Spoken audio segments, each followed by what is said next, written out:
going to share something with you. That might put me in a very negative light, yeah. Relationships are not my forte. See if someone grabbed up my wife or something completely different ballgame. I'll walk away from it, and this has been like a therapy session.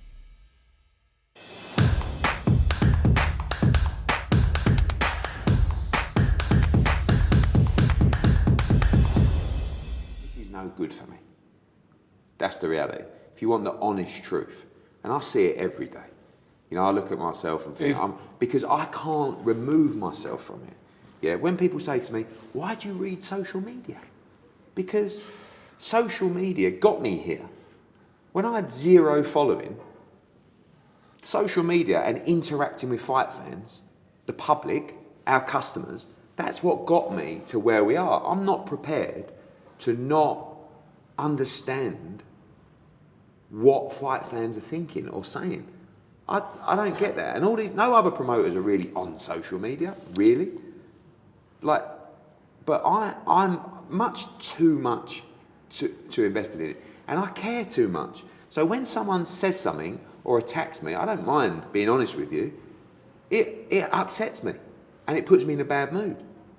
And you take that mood with you. And I always preach. Now, the great thing about people that preach, and I'm one of them, especially to you and to you all the time, I do so many things wrong. Why would I listen to what someone has to say about one of my shows and let it affect my mood for the day? Why? Am I stupid? Because I fucking really care. Do you know what I mean? It's my show. I love the sport. I want everyone at home to go, what a show. Eddie's the man. Fucking love Eddie, and what a great promoter, what he's done for boxing. I know he cares about us. I know he cares about the sport. But you're fighting a losing battle, and I should just turn it off. So there's your losing battle. Yeah, that is a losing battle. Worrying about what people say, I think that is a losing battle, because you really shouldn't. If you believe in what you're doing, but maybe that's a bit of insecurity, being honest. You know, so I finish a show, right, and I'm like this. And if it's a good show, I'm like, get Twitter up, and it's like, fair play, Eddie, and it hurts people to give us compliments now. That's the sad thing. Fair play, Eddie Hearn. What a show. Like, I feel unbelievable, you know. Eddie Hearn, you're the man. Fucking brilliant. Can't wait for the next one. Like, that feeling is the greatest feeling in the world. Now, do a bad show, and you know when it's been a bad show, and it happens. Fucking useless, Eddie Hearn, you know. You're finished. You're this. Where's Conor Benn's B sample? You're corrupt. You're this. You're that. And it's like, you just go, why do I bother? This is a sport when it doesn't take over your life. Do you know what I mean? So when you're a bit naive to it all, like I look back at Froch Butte and nights like that, Barker Gill, Brooke Porter, where the pressure wasn't on us globally as it is now in terms of the size that we've become. And back then, it was just us against the world. You remember in Carson, yeah, you were there, weren't you? Yeah. When we went back to the hotel after, and it was just like, fuck, we've done it. I wasn't thinking about, I've got to leave tomorrow because I've got to fly to Mexico or back to London or to Australia or to Italy or to Spain to do another show. I didn't have 1.2 million followers and everybody's moaning at me all the time. It was just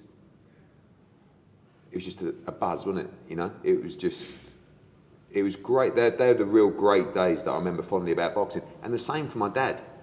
You know, my dad probably looks at nights like, you know, Eubank Ben won, yeah, and those kind of nights. Even Mark Reefer winning the Commonwealth title, like go back Johnny Nelson, Marcus Bott. I don't know. I remember nights at the Granby Halls in Leicester, Chris Pyatt, you know, fighters like this. Silky Jones winning a world title, Eamon Loughran winning. That, if you ask my dad, I'm sure he'd say the same thing. When you become really big and really successful, the game changes, and it's not as enjoyable. That's the reality, and the responsibility is different. But back then, like when Brooke beat Porter, it was just us in the bar after. I didn't have a care in the world. I just thought, I can't believe we've done it. We've done it. Kell Brooks just won the world title. He's I remember a lot of media out there from the UK. There wasn't. Because no one really, but boxing wasn't that big then either. Darren Barker, even when he boxed Sergio Martinez, I didn't have a clue. When he boxed Daniel Gill, I was there, my old man was in the ring, I'm looking at Michael Buffer, reading out the announcements, going, I can't believe, and Darren Barker's won the world middleweight title. I can't believe it. You know, and we had this plan out at Sims's gym in Haynell, you know? But this was before the global business, this was before the global vision, this was before, you know, and that's just where you want to get to. But the role that it plays in your life changes considerably when it gets to that level. Stakes become a lot higher. Probably not fight back tears, probably in tears. Went for a time. I went through probably 2000 and it was probably the end of 2016, I think. Towards the end of 2016. A couple of significant moments and changes. My parents splitting up had a big effect on me as well, but a lot of effect on, and it was very messy at times. My brother took it terribly, and lots of things happened there. And then around mid 2016 probably, I was suffering from depression, and at the time I remember thinking why. I can remember that, always thinking why me, why am I having to go through this? I just always remember thinking that. And then when I started working with Tyson, I knew that was why, which sounds crazy, but I knew that was why. Because I developed during that period, developed the capability to read someone very, very well. And I could tell when he was walking down the stairs what type of mood he was in. So all that time I remember thinking, why me? Why am I suffering with this? Why am I feeling like this? And I couldn't work it out. And I had some other things going on. And I remember always thinking, why? And then probably in the midst of it all, probably during doing some interviews and people asking, you know, how have you been able to do this? I think I was 24 at the time, a 24-year-old. How are you able to do what you've done with and help him and et cetera, et cetera.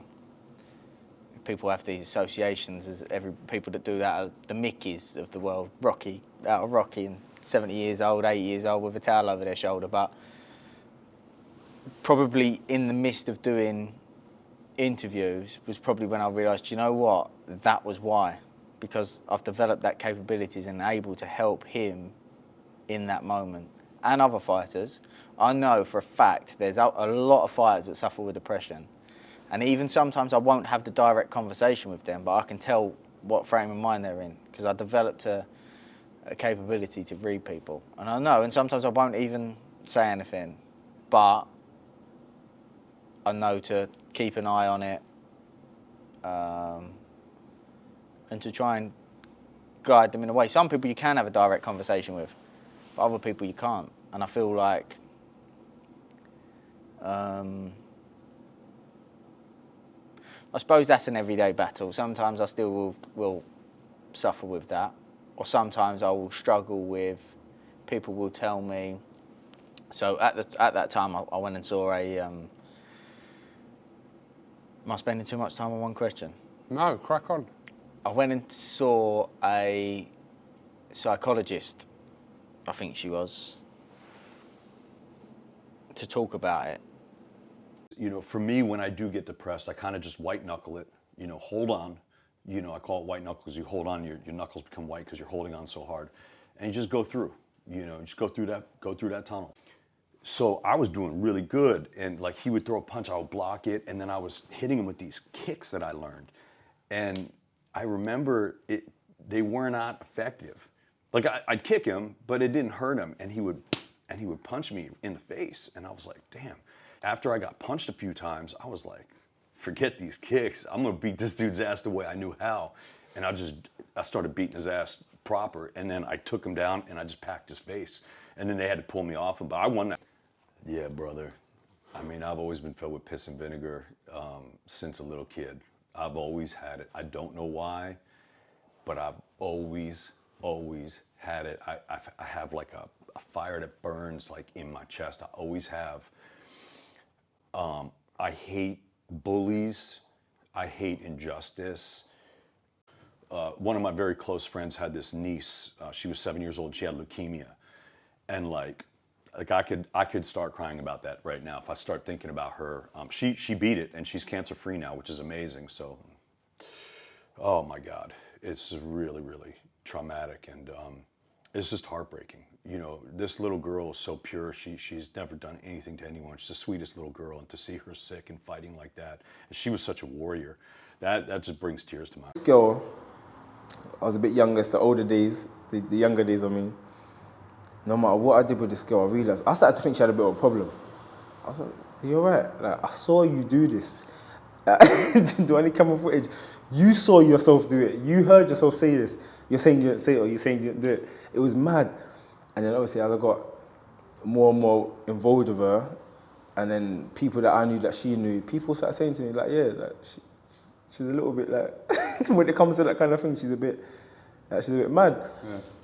But again, I'm one of them people, when I was younger, I used to try and nurture people. I used to try and help people. I was that, lean on my shoulder, I'll help you. I could help someone. You know, they say, can you swear on this? You know, save a hole. It was that kind of situation. But that was a situation where, like I say, you're fighting a losing battle. You know, I'm one of the people as well. I learn from my past mistakes. That relationship situation will make me see certain characteristics with my friends. You're doing that same thing you did like a couple of weeks ago.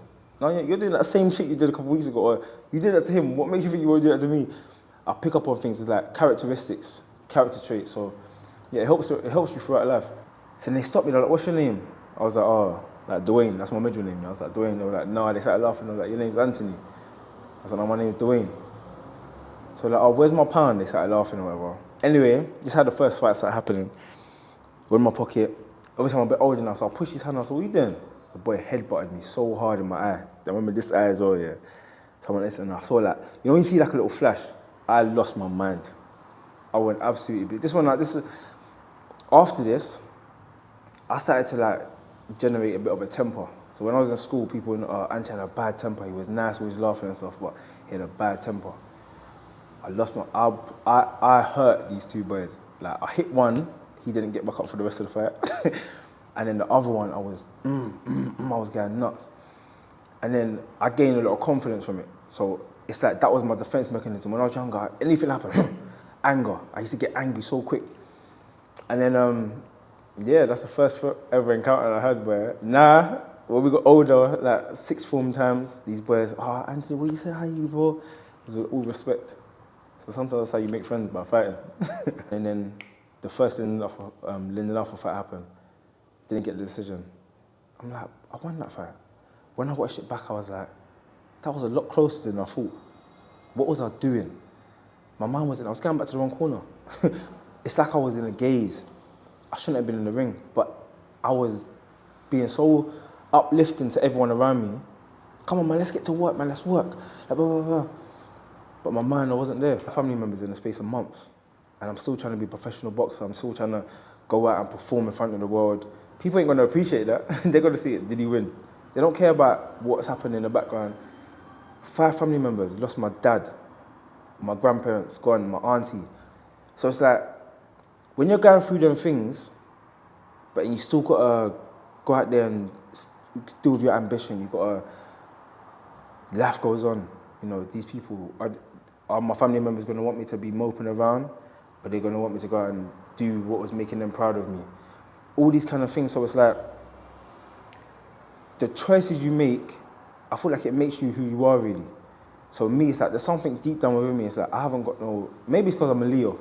That's why the whole lions in the camp thing comes. It's a mentality of like, things happen. One person that understands me. Sometimes people might hear that I might get, if I'm in a bad mood, I might talk to my mum a certain type of way. If you don't know me or you don't know us, people will be like, why are you talking to your mum like that? Later when I'll go, oh mum, sorry. It's fine. If my mum's in the mood, she might talk to me a certain type of way. You laugh it off. Alright, mum. I kiss my mum. I started annoying her. Because you understand each other. There's nobody on this planet that understands me like my mum. And my mum allowed me to be myself. That's why, through the good, through the bad, I will always have that homage to pay to my mum, because if she didn't allow me to be myself, I wouldn't be the person I am today. Every time I delve into my past, dark past, and think about it, I have to hold back tears. Every time I have a read of a book that I've written, I have to hold back tears. Or sometimes they come out. Would you call yourself an emotional person? Very. Soft as shit. I can cry like that, bang. Show any emotion, I'm in tears. I cried over Marley and me, the dog. Ben Stiller and the dog, the Labrador, that died. I was in tears. I cry over The Notebook. I cry over all of these little girly movies. I'm a crier. I ain't this big tough hard man who's like, no emotion, big bald head weightlifter. Like what I may appear like it. Look here. Boom, boom, baldy. But I am a crier. I will cry in 2 seconds. Not a problem. I'm soft out. Maybe would have been a bit happier, to be honest. Because when you've lived in the fast lane all your life, and you've been up there and you've done all the Vegas nights and you've done all the big venues around the world, and 94,000 at Wembley and 60,000 at Tottenham and whatever else, it's difficult to come down to reality from there. So without touching them dizzy heights, and they will have had a better balance in life. It wouldn't have been Mandalay Bay to Morecambe Bay, would it? The drastic changes and jumps wouldn't have been as big. So I probably may have been a little bit happier. And if I'd have sold the car and made $2,000, I'd been like, yes! Valued it more, you know what I mean? Where sort of now, I'm not going to say I take anything for granted because I've worked so hard for everything I've got, like double hard. I've had to take a lot of punches, put a lot of hours in. But I think, I don't know, I really can't say if I would have appreciated it more or not. But I would have done what I wanted to do and I've been happy. Probably happier that stuck out to me were the showmen. The flashy ones, the arrogant ones, the cocky ones, the likes of Prince Nassim Hamed, Sugar Ray Leonard's, Muhammad Ali's, that type of outspoken, controversial Mike Tyson, those type of fighters. And I always thought to myself, like, I don't want to be your average nice bloke. I want to be like these guys, the showmen, the outspoken, controversial, charismatic. I want to be all of that. And they were the ones that I was attracted to as a kid. Price was the first one because... Price has always been my first love, yeah. Yeah. Massive, massive rivalry. Beat me as an amateur. And then we had this massive rivalry all the way into the pros. He was British champion, I was British champion. And we was going to fight each other. I think it was about 2013. There was an offer on the table. Back then it was massive. It's not that big today. But back in the day, it was like groundbreaking. We were offered £1 million each to fight. I think Frank Maloney may have put that deal together, I'm not sure. But it was £1 million each on the table to fight both two undefeated British heavyweights from England, northwest of England, Liverpool, Manchester. A great rivalry. And I had to fight Steve Cunningham, and then he had to fight Tony Thompson. Yeah. I nearly got done off Cunningham, and he did get done off Thompson. Yeah, twice. And that finished the rivalry. Just like a bit like similar to Joshua. Me and David was simmering real good, weren't we? Real good simmering. Come to a boil as well. One fight away from that massive, massive showdown. Big, big, big British rivalry.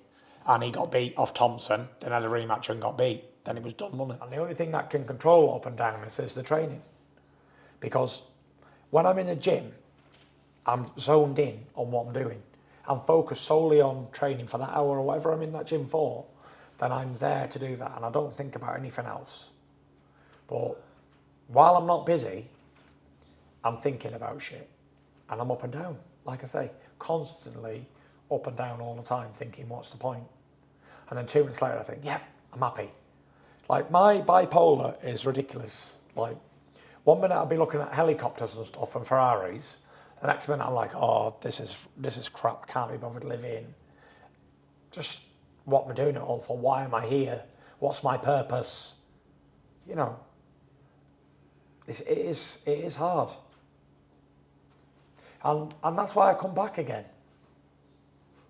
Like, I don't care if I've got 50 pence or 50 million.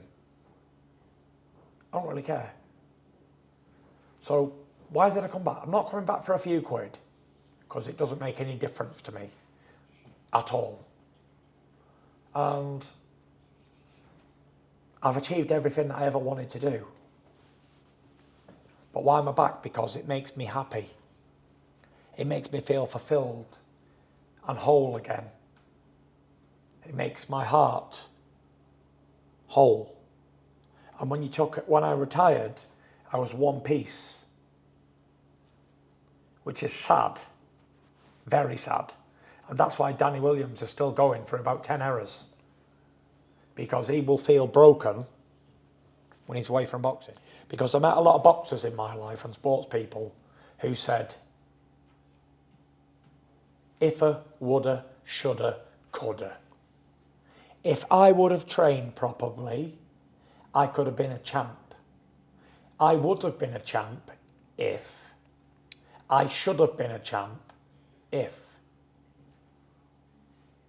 And I never wanted to be that. I wanted to sit at the end of my career and say, I did what I could to be the best I could be.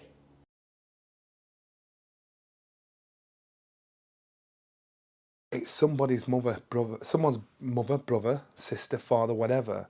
And if they're taking the piss out of them and they're abusing them, it hurts somebody. And I was the butt of that, and I hated it. I think the best joke was some guy was in a coma for 10 years and he put the Johnny Nelson Carlos de Leon fight on, and he woke up to turn the TV off to go back to sleep. You know, that was the joke in the newspaper. I'm like, a little cartoon John. I thought, bastards. But that was the point where I was low. And I mean, people mock me. You know, people call you a wanker or toss it to your face. It's all right them doing it behind your back, but to your face, it means they've got no respect for you. They've no fear for you. They just think, what are you going to do about it? Whereas before, they were all over me. In Sheffield anyway. And that was the lowest time. And went down to the woods. Russell, he had man strength. Boom, straight on me. He's punching me in the face, and I'm covering my face. Next minute, time! Kenny, my mate, doing time. Time! And round one. And Russell got off. He got off. Then round two, I run into Russell, bah, bah, bah, bah, in the woods. Everybody's there screaming and shouting. And then we had all of each other. We're trying to strangle each other. He said, do you give up? I said, you give up. Yeah, all right, we give up. Then it was a class as a draw. And then all of his mates that were joining in with him, calling me monkey and calling me all his names. Me and Kenny weren't around school, picking them off one at a time, slapping them up and just giving them a hard time, because they all got brave now, because Russell Brennan, Mr. Handsome, he'd been turned over and he wouldn't protect him. But that is my only altercation in school. We were family. We're family. I don't say my half brother and sister. We were all family. And my mum grafted. She was a proper worker. We were skin. And I always remember that. I loved being at home. Mum would say, do you want to go to school today? I'd say, no. She didn't make me go to school. I could go or not go. And I can remember growing up and everybody disappearing one at a time, moving to London. Tyson moved to London. Jeff already lived I think he was in New York at the time. Brenton moved, Alan moved, even Oliver, my younger brother, moved. So there's only me and my sister left in Sheffield. And I found it inside, it made me feel unsettled. Mum and Dad split up. And it made me feel unsettled. And I thought, when I get older, no matter what, I'm going to make sure my kids don't know about debt, you know, about the worries about paying a light bill, or somebody knocking on the insurance man, Paget's coming to the door for insurance money, and you're hiding. I want my kids to enjoy being kids. But I used to hear all that when we didn't have money to pay the light bill. I used to hear where, I used to hear mum and dad arguing about not having money to pay bills. And So in my head, I thought, when I get older, my kids, I'm going to let them enjoy being kids. Here's a few of them. I'd say the first one was a time around... Fucker, sweet a bit. You alright? Wait a bit. Right.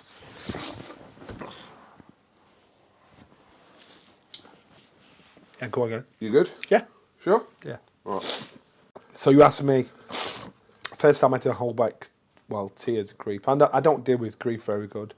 I think the first one, obviously losing Brendan, bad, devastating, killed me. And then losing my mum. So our anniversary, first year of her passing this year, coming up close, which is why we've had to cut a couple of times. So I think as an adult, I think grief hurts, but grief it kills you as an adult, man. It kills you because you've got adult reasoning, understanding, thinking, emotions. And it's that bounce back ability. So I am a bit of a pussy sometimes, but I struggle before to speak about Brendan. I struggle to speak about my mum, but it's something that everybody's have to go through it at some point. So you've got to try and rationalise it in your head and deal with it somehow. But it's just, that's part of life. It's part of life. Like I touched upon it, like I feel like until I became an adult, till I had my own kids really, I feel like I was super insecure about a lot of stuff. Like growing up, I was always the fat kid, I was always the slowest, I wasn't very good at many sports, so I feel like I always had a chip on my shoulder and something to prove.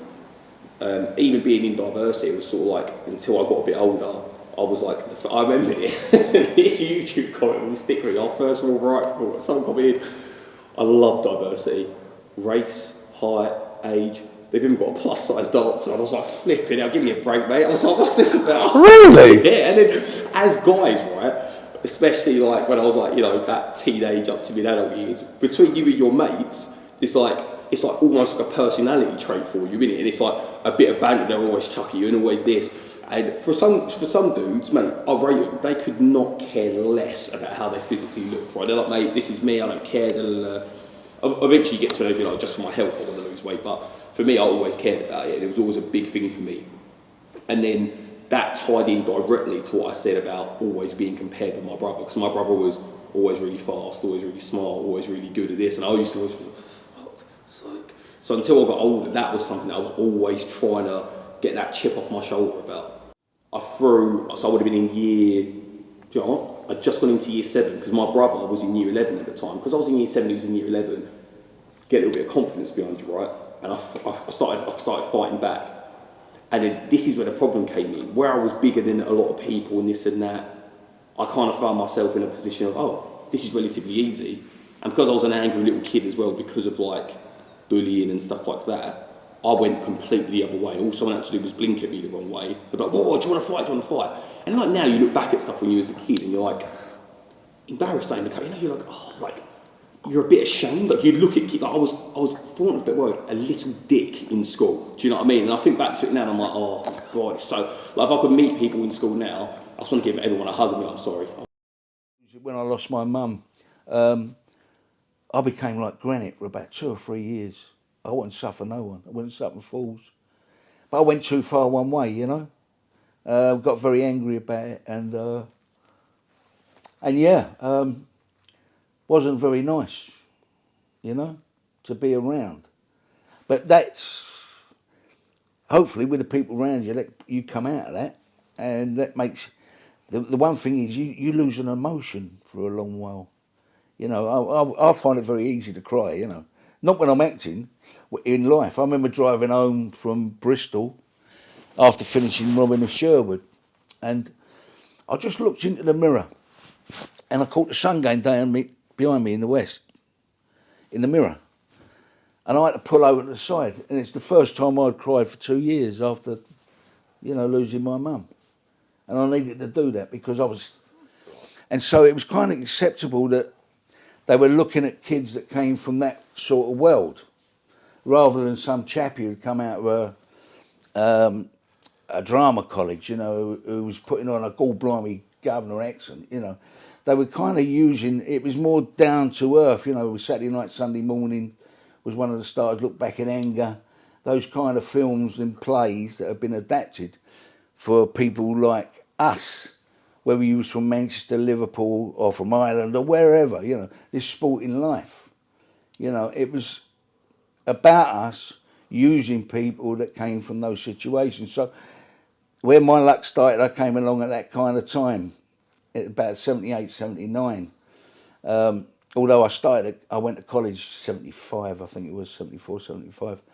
But, so I kind of fell into it. This is their dream. The dream is, for a kid at the age of 16, 14, 15, 16, is to be a footballer. That's their dream. And all of a sudden, at 16, their dream's gone. It's finished.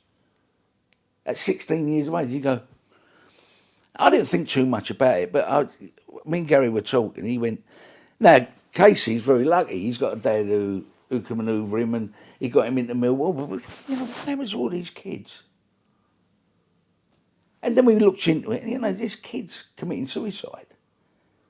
There's kids that go back to the estate who get onto other things. Skullduggery, because their dream is over.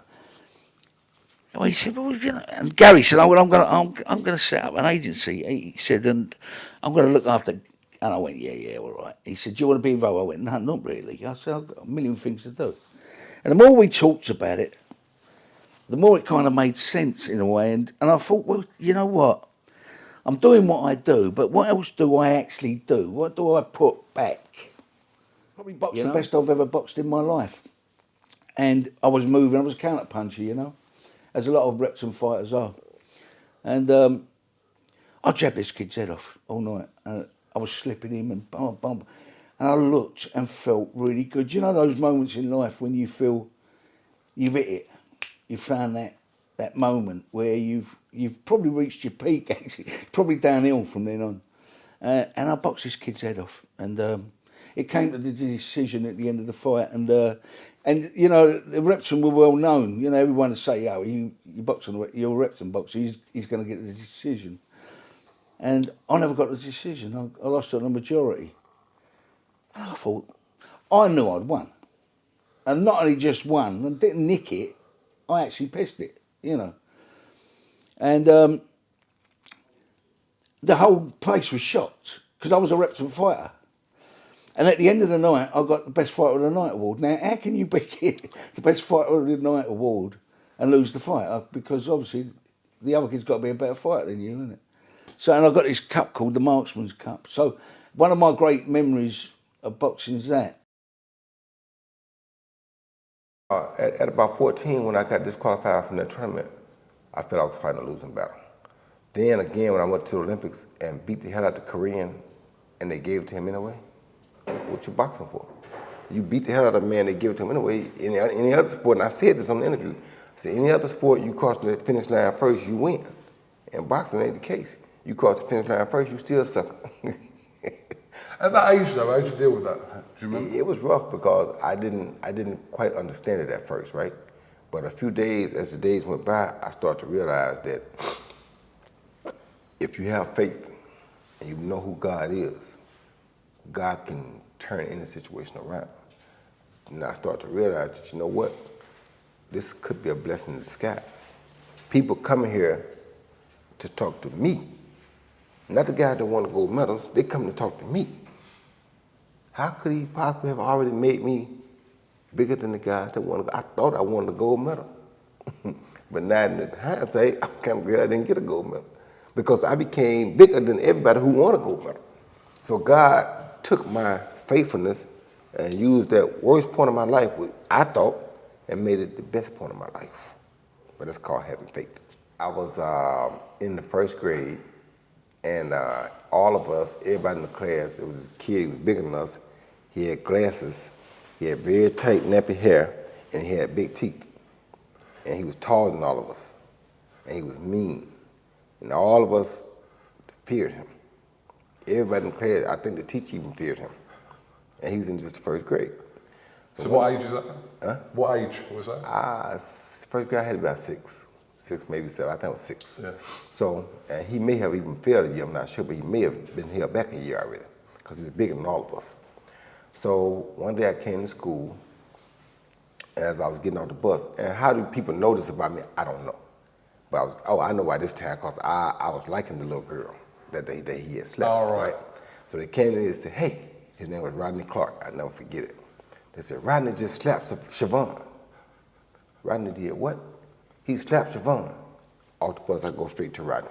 Now, we all normally are afraid of Rodney, but Rodney hit this girl that I happen to like. Right in Rodney's glasses. Bang! Rodney's glasses shatter. Rodney lose control, start crying. I'm talking about, and they send they send him to the office. The teacher don't even send me to the office. She's so happy I punched him in his face that she left me alone. Yeah, I sound a bit ruthless even with the thought of depression. I'd be like, I don't think I've ever been like, had a chemical imbalance in my brain where I wanted to kill myself. Definitely not. But the days where you got to drag yourself out of bed, yeah, and you just get on with it, man. Just do it. There's loads of times in my career where I've been, if you feel like depression, like after the second Froch fight, that felt like depression. Absorb what you can, learn what you can, and then that just kept growing. I think the fight in me is the will to win, and then the pleasure that comes sort of with it, and then the thrill. Yeah, as I say, from like being a little kid fighting on the pro circuit in the kickboxing world, to go to Epping Forest Country Club and there'd be lights and lasers and smoke and ring card girls and that, and I'm like 9 years old, and they'll ring walk me in and there's like, and I'm fighting another kid. I mean, she's perfect. She's my counsellor, so I don't need therapy, so I'm not depressed. I've never had problems throughout my career. I could just talk it over with her. Come to a logical conclusion. She's usually pretty good at playing devil's advocate at times. At the same time, she'd be there to support me if I had to make a tough decision, then she'd be like, yeah, no, you go with it. So she was great. Take off now. Definitely riding in the slipstream of David Hay, who at this time is a heavyweight world champion from Britain, pay-per-view star, biggest name in British boxing at that point. This is like obviously before the Anthony Joshua's, before Tyson Fury had gone to Germany and beat Klitschko. So yeah, it was a really good time. Yeah, of course. Everyone has bad days, and you can have those little bad days. But you have to really understand the difference between just having a bad day or actually thinking about how you're going to end your life is two completely different contrasts in terms of what you are trying to put out. So whoever is putting out content in terms of mental health, be clear, be confident, and be very, very direct in what you're trying to say, but also warn people of what it might be if it is suicide. I remember as a child, boxing wise, was seeing my dad fight a opponent called Chris Blake at Fairfield Halls in Croydon. I remember that vividly because I jumped into the ring after. I think I was about 7, 8 years old or something like that, maybe a bit younger. I can't remember the actual age. But the one fight that sticks out for me was when he came back after retiring, came back and won a British title against Lloyd Christie. And that was in Birmingham. And I jumped into the ring about sort of 11 years old, like jumping up and down, just absolutely in awe of my dad. Mental health has got a very, not bad aura around it, but it's not really positive where it can actually go to. So yes, everyone may suffer from mental health, but it can actually go to more of a positive place in terms of how you use it, how you come back from it, how do you respond from where you was maybe once upon a time to where you are now. And that's what I try and push out. I've interviewed people like Dwayne Johnson, aka The Rock, who's a multi-millionaire, an absolute superstar, Hollywood. That's just keep it there. He's absolutely Hollywood. And when that man can sit in front of me and say to me, well, do you know what? You know, I still suffer with depression, Leon. Yeah? It can happen to anyone. It just depends on what your journey is. And also understanding the trauma that you might have had in your own life. You know, I've got childhood trauma from things that have been personal that have happened to me in my life. But it's not a feel sorry for me story. That I'm trying to get away from, you know, people coming, oh, stop feeling sorry for you. It's not about feeling sorry for myself. The reason why I do all the talking that I do is because I know there's so many people out there struggling for their own journey, through their own reasons of trauma, or whatever it is, or careers finishing, or, you know, divorce, or, you know, missing your children, or whatever it is. There's triggers in us all. So when those triggers are activated, therefore, it can put us in really vulnerable places. And that is why I speak today. Talking is the best therapy. Talking is the power for you to not only get that rehabilitation within yourself, but to produce that kind of positive energy. During COVID, I pruned a lot of friends, and I spent a lot of time on my own. You know, I mean, I live out in the countryside, and I think there was 7 weeks when I didn't see anyone at one point. When the weather's warm, I just went paddleboarding. I did a lot of things on my own. I had a lot of transformations during COVID in terms of learning to be on my own, which is a really important thing. Learning canonical ownership of your life, not having to lean on other people to do things. I feel like an underachiever in lots of ways because I've stayed in this one industry. I'd like to have done more music as well. I mean, I'm learning the piano at the moment. I wish I'd started years ago. But self-discovery pays dividends. I've got some lines on my whiteboard at home in my kitchen. I've got big whiteboards with plans and all those kind of things. I've got several lines I try and follow as pillars of my belief system. And self-discovery definitely pays dividends. Be tearful about it, but I'm very good at dealing with a crisis. And I think there aren't tears because I don't think I cry a lot, because going away to school at 10, when you suddenly feel like you're cut from the umbilical cord to boarding school, you tighten up very quickly and get over it. And, you know, you're in a boarding house with 30 other boys and growing up in that way, and it's Lord of the Flies, it's very tough. It didn't feel it at the time, but when you look back, you know, I've probably got a few syndromes from going away. But as I said, I've grown close to my parents as I've got older, and you probably learn to stiff up a lip at school. You know, I was the last person to be caned in my school when I was 16. I used to have things called gatings. I was very. What's gatings? Gatings is when you have to get into your military fatigues at lunchtime and run 5 miles down the riverbank. I mean, I did it. You know, we were smacked and caned and when we were little, and so it doesn't happen now. But I look back on it and just think, all it did was toughen me up.